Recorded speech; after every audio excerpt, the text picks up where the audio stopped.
nag am nañ ci solution ndax mbedd mi 28 mètres la buntu magasin ak buntu centre commercial bu ne dañu fay bàyyi juróomi mètre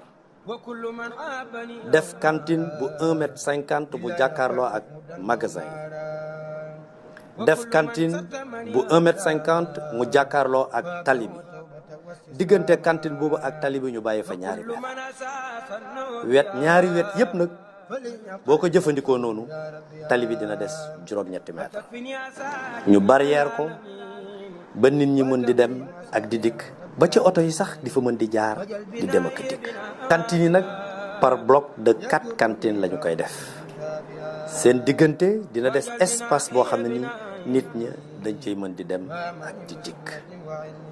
di mën a gisit magasin yi nga xam ne nii ñoo féete ci gannaaw lii lépp nag